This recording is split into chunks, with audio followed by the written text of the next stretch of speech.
Welcome, dear friends, to Kardec Radio Live at 11 p.m., nourishing our souls with hope and light. It is our countdown to Christmas 2019.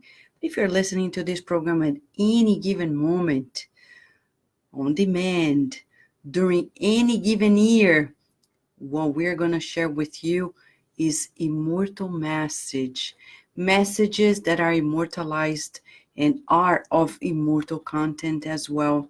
They are lessons for immortality. After all, Spiritism is all about learning the science of the spirits, which is to study the spirits, our origin, our destiny, our nature, and our relationship with the corporeal world. So here we have our opportunity to revisit it all as we are studying this book that was psychographed by Chico Xavier and published in 1993, Hope and Light. Few chapters, but enough to give us hope. And Emmanuel explains to us in the preface, hope is this divine, it's the stimulus given by the divine providence pointing to progress. And as he says as well, and I'm just getting the very first pages here, he says, hope is the force of understanding and waiting. So it is important that we live under the stimulus of hope and the roads of knowledge so we can progress. Remember, hope is vital. This is not irrealistic. It's actually very tangible because once we understand the laws of God, we understand ourselves, we move forward, right? So today we're going to read a message that's very short by the educator, Maria Dolores. For those who are not familiar with Maria Dolores, remember, she was born in the state of Bahia, Brazil. And I'm just opening again here in my phone a little bit of her background. She was born September 10th, in 1901 in Brazil. And she was born in a Catholic family. At 15, she became a teacher and started teaching in the schools of Salvador Bahia. And she became very committed with education and also as a writer. She wrote under a pseudonym of the time. You can only imagine women at the time were not for it as well, right? We always been, but society didn't allow it. So in 1940, when she was 39, she got to know of Spiritism. And then she got married to a man, an Italian man, Carlos La Rocca, and she's never had a children of her own, but she adopted many children, 6 daughters. Beautiful, beautiful, beautiful.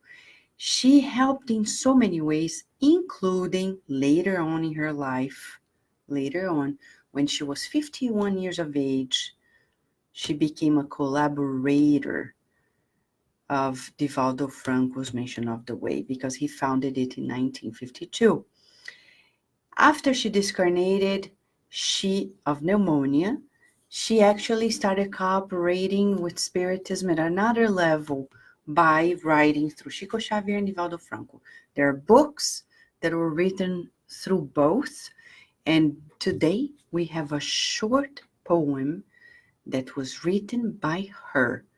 This one was written in a God at Home meeting, the Gospel at Home, with Chico Xavier and friends, and the date precisely is February 17th, 1993, in the city of Uberaba, Brazil. Can you imagine? The God at Home meeting, and the message came along. Parenthesis here. Many people ask, Vanessa, can I psychograph during the God at Home meeting? Yes, you can. But we need to evaluate what it is. Because if we're psychographing things that are sad and depressing, I don't think we should give room for it. It should allow for familiar and positive messages to come, if that's the case. It's just natural, friends. Some people are, they prohibit, even though they are spiritists, they are still prohibiting mediumship from going to fruition. And that's bad. Mediumship is natural. Read the medium's book. First chapter, are there spirits? And Kardec says nothing of this is supernatural. It's in the natural realm. So we should treat it with naturality. What does that mean? With being careful, studying, respecting, but it's just a law of things. You feel it, you perceive it. What do you do with it? Do you believe everything? No, we ponder. That's why we have our reasoning. And we always have people with us. We ponder. Is it beneficial to everybody? Because, of course, there are risks of being deceived, which is very common. But come on, you can be deceived by an incarnate or a discarnate. Many people are being deceived nowadays by fake news, right? There are people who are saying global warming doesn't exist. Okay, science has already proved it. There are people spreading posts about things on Facebook, social media, without checking the references. Come on, we need to check first. So we can be deceived by incarnates or discarnates. We're not going to be deceived more because people are discarnated. No, that's not how it happens. So it's important for us to evaluate ourselves. The more we get to know of ourselves, the easier it will be to exchange with others. Right, Teresa Castro, Rihanna, Nora Brazil, and Sunshine, and I see many other people here, but the one I'm reading just the ones that I have the comments here because in the program that I'm using, I cannot see the names of everyone. But if you want to make a comment, say hi, please do so because we are here with you. Today, the message of hope goes specifically to a confession.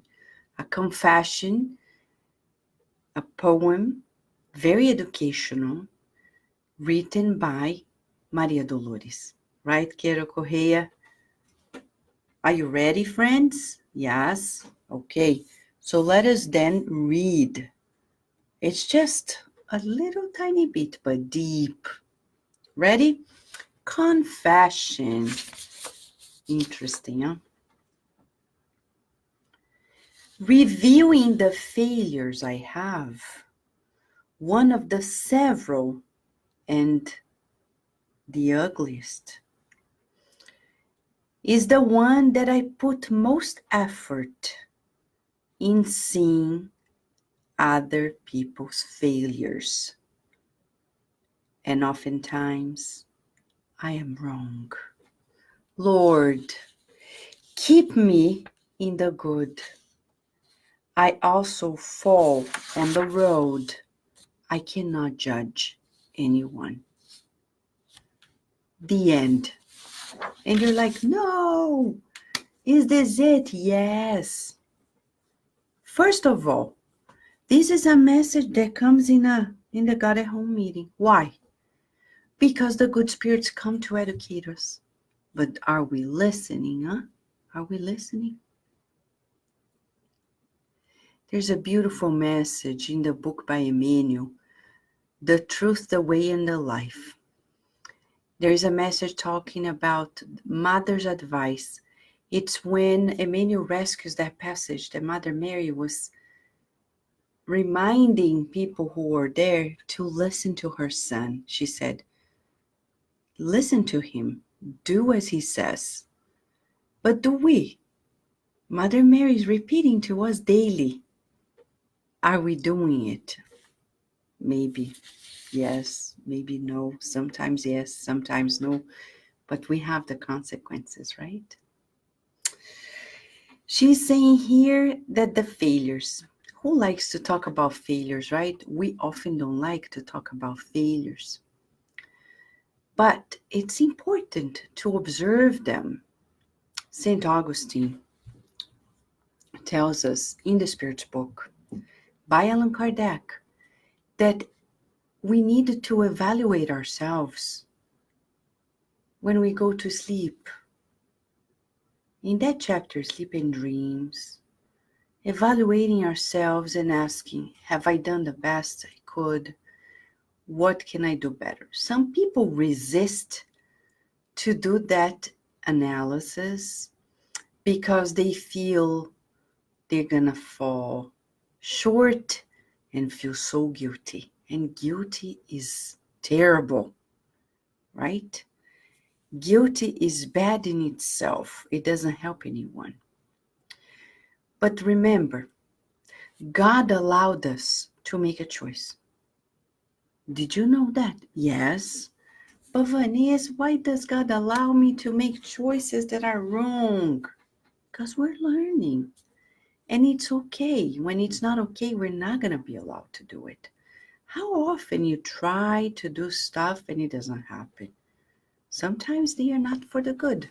So we see that God in his universe, he creates a system that gives limits to this freedom. You don't have absolute freedom, neither do I. And that's great. It's like a child. You allow the child to play and say, go play. And they think, I'm free.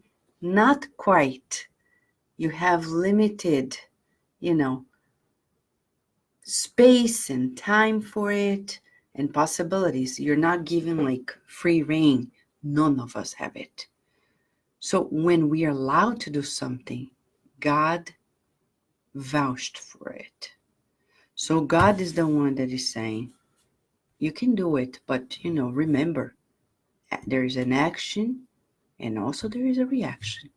For every cause, there is an effect. You want to take the effect of it all? The responsibility, it's up to us. And she says that when she analyzes those, the one that she puts great effort is in, I'm not going to say Maria Dolores is doing this. She's just saying it to us. I don't know. I cannot evaluate her. But she's kind enough to remind us that this is so common, that we put so much time in evaluating people. But often, Mentor Joseph, when I take a shower every day, at that very moment, I pray,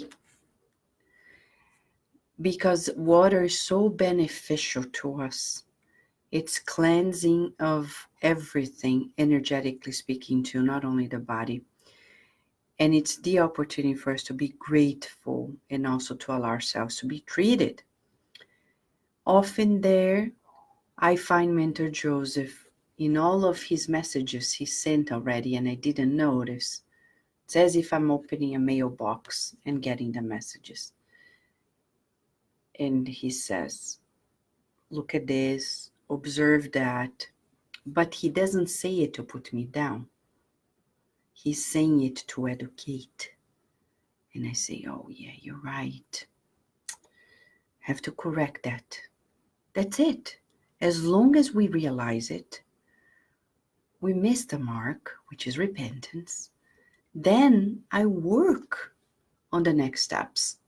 Of course, there's some form of suffering there because we don't like it, but we need to be patient. That's where hope comes in. Hope. Why should we be hopeful? Because we know that deep inside, we're of good nature. That's why she says, Lord, keep me in the good. This is so beautiful. Let us use this affirmation for the next 24 hours, saying, God, keep me in the good. God, keep me in the good. Keep me, meaning My essence is good because God created me. I'm not a bad person. Keep me in the good. Keep me in the good. I am already good. I just need to stay there, centered, focused. So this is the where hope comes in, and that's why this message is in this book, because it's boosting our hope. I also fail, she says, and I cannot judge anyone. Yeah, but we do, right? We judge and then we repent. We regret saying, oh my Lord, what if it were me? Wouldn't I fail? So keep me in the good is the practice in the next 24 hours. She's saying keep me, meaning the essence. And I'm repeating it because André Louis says we learn through effort and repetition. Effort, repetition. In the book, Evolution in Two Worlds. It's on us to reaffirm to ourselves, Lord, keep me in the good. Keep me in the good. Keep me in the good. Keep my heart in the good. Keep my eyes in the good. Keep my ears in the good. Keep my hands in the good. Keep my feet in the good. Keep my mouth in the good. Keep my nose in the good. Keep my head, my brain, my mind in the good. So we can feel like we take a shower and say, Lord, keep me in the good. Lord, keep me in the good. And this is not a mantra per se. There's deep reasoning behind it. There's no Rachel. If God is all power, just, good, loving, caring, providential, then even though I make a mistake, and others do too, our essence is good. Oh Lord, keep me in the good. Shall we, friends? Keep me in the good. Keep me in the good. Rihanna is saying, it is true, my failures that I learn and change. It keeps us humble and understanding. Practicing new virtues together is a good practice. This is so beautiful, Rihanna, because you're saying it keeps us humble and understanding. And it's so true, because oftentimes when we make a mistake, we can understand better others, right? We see, now I get it, why people do this. Like, for example, children. When they are hungry, they will be upset, somewhat sensitive, and we are not observing it. Then when they misbehave, we're like, oh, you, blah, blah, blah, you are a brat, da, da, da, da, da, da. But then when we go hungry, we also change. Of course, because it's neurochemistry. When we go hungry, we're talking about hormone levels change, neurochemistry. The brain is alarming, saying, we need food, that we're not feeling appropriate. And then we start feeling strange or awkward or tired, however it is. Some people even feel angry when they are hungry. Yes, that exists, right? The people even call they are hangry, mixing it together. But we don't understand when children go by that experience, when they are tired and they don't have good self-regulation yet. But we as adults, we also go through similar things. So when we go through things, it makes us humble. I think that's one of the reasons why God allows us to make the choices too. As Rihanna said, to keep us grounded and boost our capacity of understanding, which is so important, because the spirits say only at pure spirit level we're going to understand God. How are we going to understand God if we don't understand either ourselves or one another? So we're in the pathway to that acquisition of greater understanding. Right, Daisy? Yes, friends? So the beauty of it all is that she's saying, let us not judge. That's a message for us. Keep us in the good. Please, Lord, she's saying. Oh, Lord, keep me in the good. That's going to be our exercise in the next 24 hours. Shall we? Let us repeat throughout the day often. We go to sleep and say, Lord, keep me in the good. I wake up, Lord, keep me in the good. Lord, keep me in the good in our thoughts, feelings, words, and actions. Let us practice it and feel that our essence is the good. After all, we are children of God. We are children of God, and we exist to learn to do good. Right, friends? This is our message of hope and light by Maria Dolores through Chico Xavier to Kardec Radio, boosting our hope. After all, we are good, and the Lord is keeping us in the good. A big hug to you, friends. Until tomorrow, God willing.